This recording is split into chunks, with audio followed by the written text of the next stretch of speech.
If I was moving to Tyler, Texas in 2025, this is where I would move to.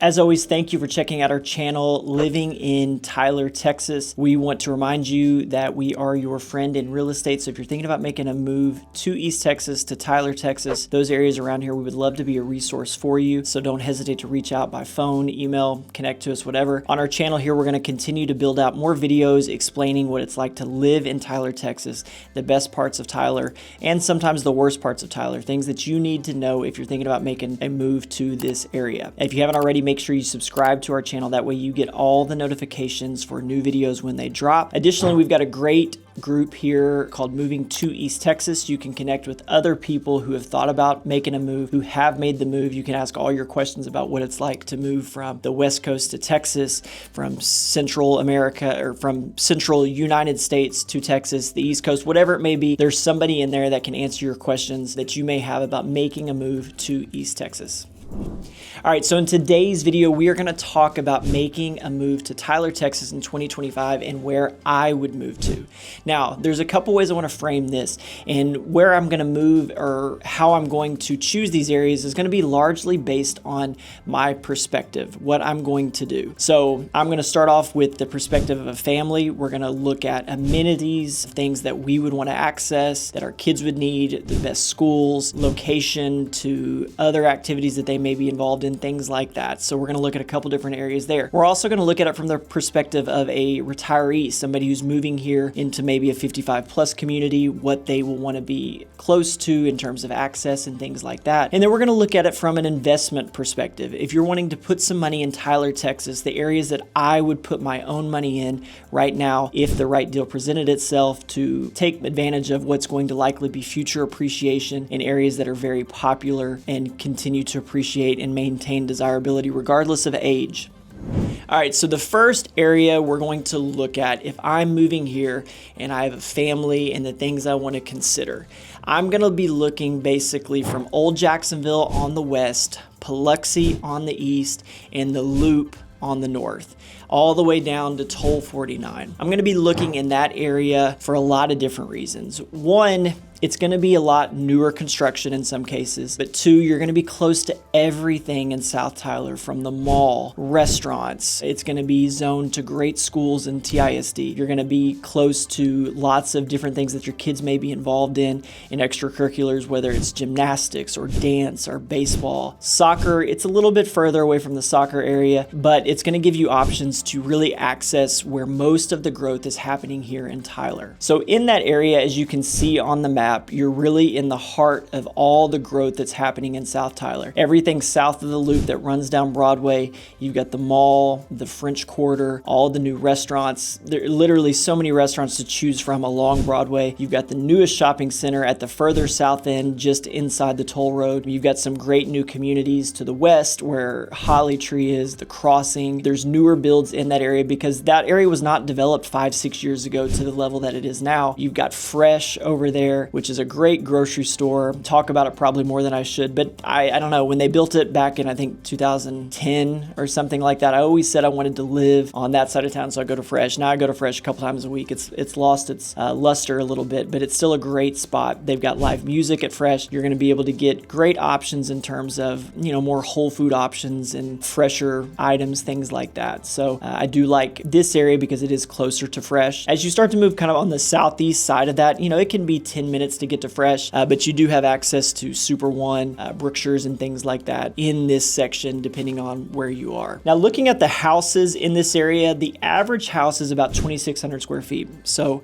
that's a pretty good size house in Tyler, Texas, above the average for sure. So with a family, if you're looking for space, this area has a lot of bigger houses. Now, some of what is drawing that average up is going to be the very big homes in Holly Tree. So there are definitely a lot of options there in this part of the town, but but 2,400 was the median number. So you can see it's kind of in that range, but you're going to be looking at a lot of houses that are 4 bedrooms. You're going to have bigger living areas, bigger kitchens, things like that. So things that a lot of families are wanting for their kids in terms of space, you're going to find in this little corridor of South Tyler between Old Jacksonville and Biloxi. The average age of the home is actually a lot newer in this area than it is in the other parts that we're going to look at. 1994 is the average year built.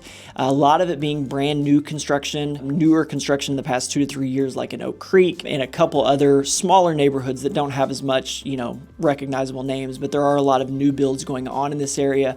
Holly trees being built out some. There's little offshoot neighborhoods around there that, are going to bring the average age of the homes up. And the further south you go, the newer the construction is going to be on average. That's just because that's where the town is growing. That's where the available land was to develop. So this little corridor that we're looking at right now is going to have a newer average home age. So let's look at the cost to live in this area. And these are averages and medians, so it's not universal that you can't find things under or above this price, obviously, but the average price is $465,000. That's going to be about $175 a foot on average.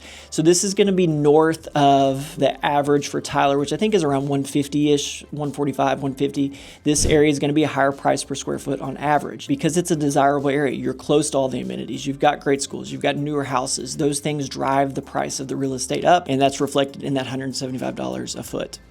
So to kind of rehash some of those amenities, you've got the Broadway Square Mall, you've got the new shopping center, like we said, just south. You've got 2 movie theaters in this area, Grand Slam, which is a cool arcade, bowling type bar for adults, kids, whatever it may be. All the restaurants like we referenced on Broadway, literally all the choices are up and down Broadway, but you've actually got some west of Broadway and then some there right on the loop that will give you lots of options to eat. Fresh, Best Buy, Lowe's, some of the big box stores, Walmart, Target are all in this corridor. So you're not more than 10 minutes to get to any of the things that you're likely going to want to access when moving to Tyler.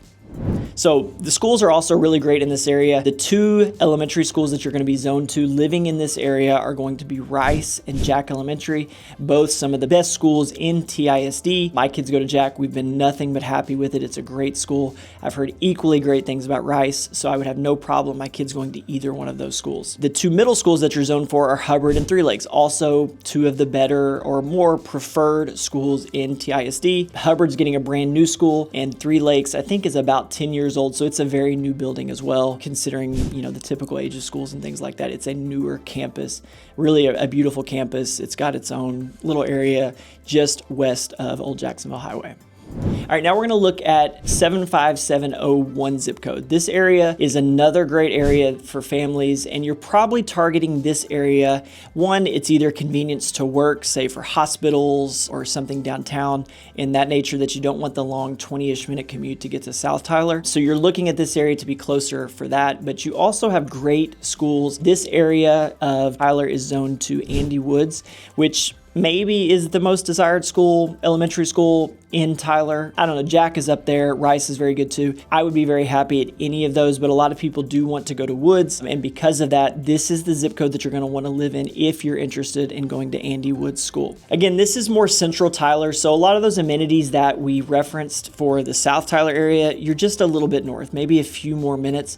So accessing the mall, the restaurants, things like that, you don't have a much longer commute to be able to get to those areas. So I wouldn't really consider this as something that's farther away. It's just going to sit inside the loop. And because of that, it's obviously an older part of town. The age of the homes are going to be a little bit older, with our average age of homes sold last year was 1963. So you definitely have a lot older homes. There's going to be a mixture of pier and beam homes and slab homes. Most of the homes that you're going to probably end up on if you're in this area are going to be slab, just because they're probably post 1965, but you do have pockets of this area that are very old, where you got 30s, 40s, 50s homes in there. That's going to bring the average down. If we're looking at it on the map, we're going to stay kind of inside of Old Jacksonville, north to 31, and then on the east side, just kind of on the eastern part of the loop there, and kind of work in west. That's kind of this area that Andy Woods is zoned for, and that's going to be one of the big draws of living in this part of the zip code. Additionally, with these homes, the average size of the home is 2,318 square feet, and the price per square foot is $150 a foot. So if we're looking at average prices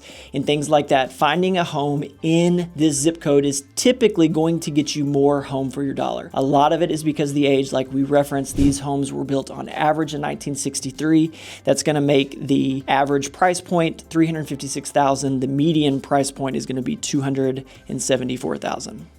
All right, so the middle schools that this area is zoned to are going to be Woods Hubbard and Three Lakes, just like the little corridor that we looked south of the loop. So very desirable areas. But this 01 zip code, probably you want a bigger home, a little bit better value, and you want to go to Andy Woods is kind of where you're going to target this area inside the loop, or you just want to be closer proximity to work. Say if you work in the medical field at the hospitals or you have a job downtown, something like that.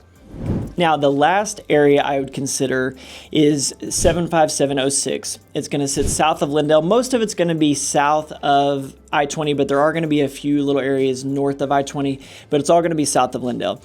This area is going to draw you to it as a person with a family for a couple different reasons. And it's not exclusive for families, but I'm just giving you from the perspective personally of why this area might stand out to me. One, this zip code 75706, as you can see highlighted along the I-20 corridor there, is going to have newer construction. What you're moving to in this area is going to be a newer home. A lot of them are going to have bigger yards. In fact, on average, the homes in this area that sold last year were north of half an acre. The average price point is $462,000 with a 2,200 square foot house. Now, the ones that I looked at, the information I pulled, because what's going to draw you to this area largely is probably going to be something that's newer. So I looked at stuff within the last 5 years in terms of age, and the average price point sold was $209 per square foot. So it is a little bit higher, but that number is actually a good bit cheaper than what you're going to pay for new construction, say in Oak Creek or South Tyler, in those areas. This number, while it is higher relative to those other two areas, you're going to get a brand new house likely, or a newer house, and you're going to have a bigger yard. And that's something that you don't get in a lot of places in South Tyler or Central Tyler for that matter. Like I said, the average lot size in this part of Tyler was over half an acre. Additionally, this area is a little bit more rural. If you don't want to be in the hustle and bustle of Tyler, fight the traffic daily, things like that, you're going to be removed from that a little bit. You're going to go in for work, come home, you're still going to be 15-20 minutes to get to things in South Tyler for dinner, picking up things at the mall, whatever it may be. You're going to be a little bit further, but you're going to have a little bit more quiet and peace, not all the traffic and headache that you're going to get living inside the city limits. However, these are one of the biggest draws in this area are the Lindale schools. If you go to 75706, this area is zoned to Lindale ISD, and that's obviously a very big draw for families moving here. A-rated school district for as long as I can remember. Any metric or whatnot that they measure Lindale, they usually are in the top tier. I would have no problem sending my kids to Lindale ISD. However, we are very happy with Tyler ISD, and I have no complaints in either regard, but a lot of people are drawn to Lindale ISD schools, and this would be a way to get Tyler ISD Tyler address, but be zoned to Lindale ISD. And the benefit of that is actually going to be a little bit lower tax, because the Lindale city tax is going to be a little bit higher than the Tyler city tax. But because you're in a more rural area where you're not part of any municipality directly, your taxes are going to be a little bit lower in this area. Now, if you're moving to Tyler as a retiree, you're wanting to downsize, you're wanting lower maintenance, there's actually a lot of really good 55 plus communities, townhome type areas that are kind of scattered along the south and east side.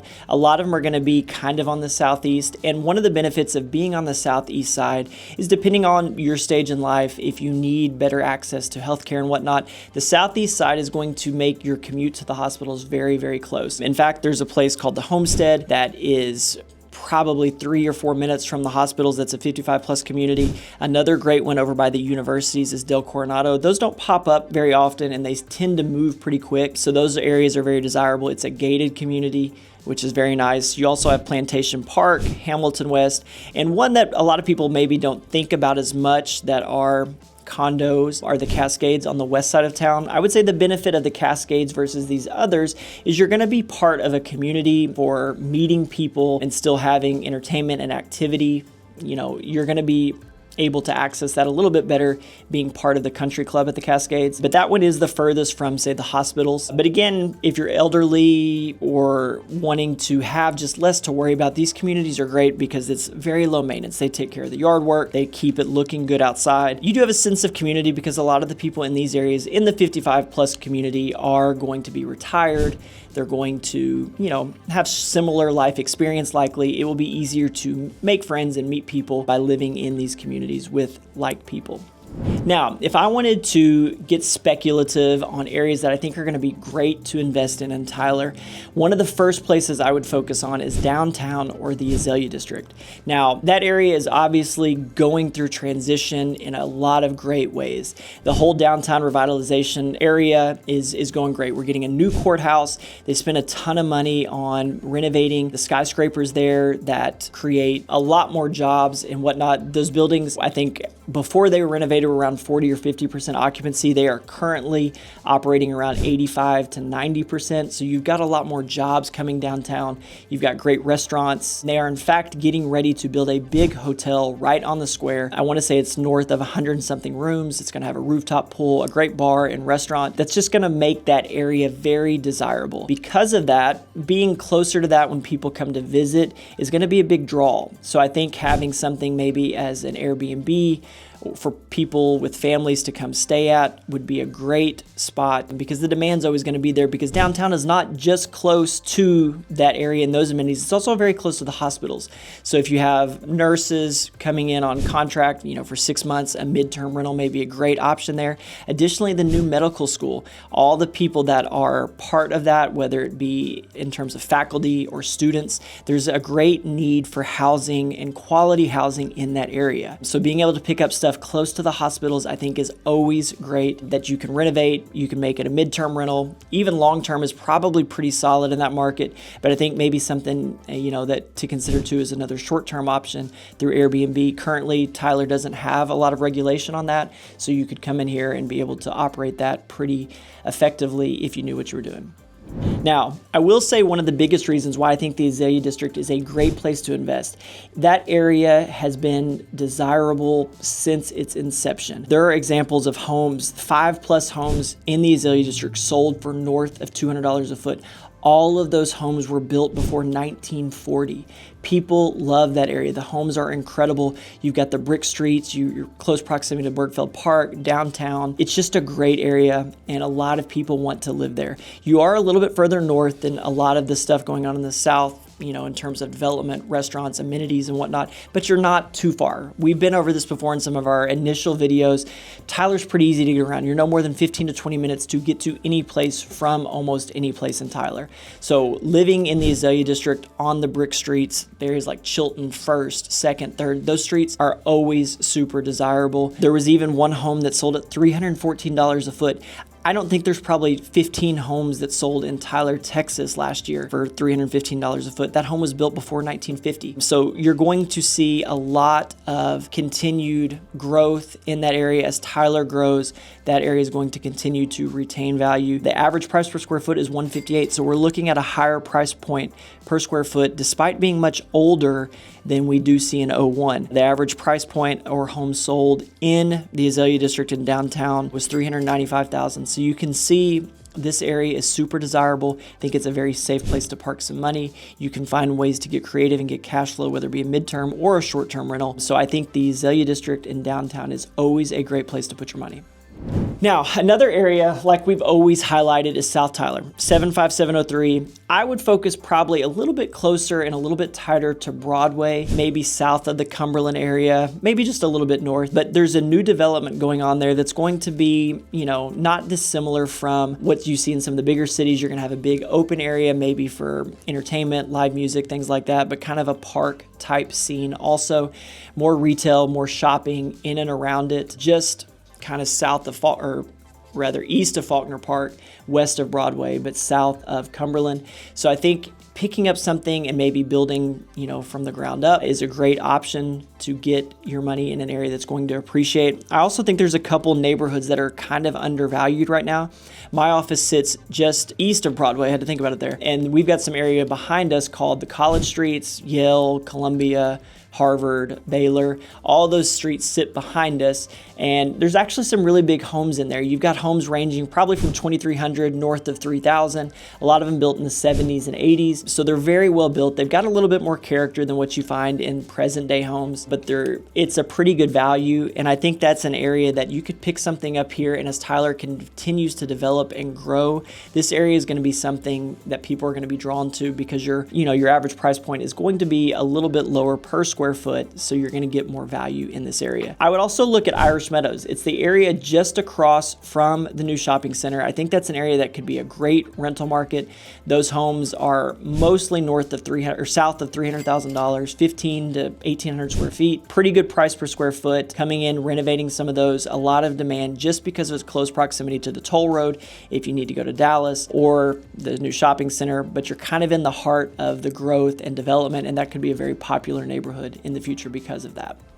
So thanks for checking out our video. I kind of wanted to give a perspective on where I would move to in Tyler if I was in these positions. I do have a family, so that first part is very fitting in terms of what I would want. If I were moving my parents here, they actually already live here, but if I were moving them from out of state, those areas that I mentioned would be areas that I would try to focus on getting them to, just because they're nice communities, they're well maintained, and they have close access to me being on the southeast side. It wouldn't be hard for me to go check on them or them come over and see us and my family, but also great access to the hospitals, because as we age, our frequency to visit the hospital can be higher. So just making that trek a little bit more convenient is absolutely worth it. And then from an investment perspective, downtown, the Azalea district, those areas are changing and growing and will always be desirable. So picking up something at the right price there can be a great option. Additionally, that 75703 is always good. Almost the whole zip code. There's no place for the right deal that doesn't make sense.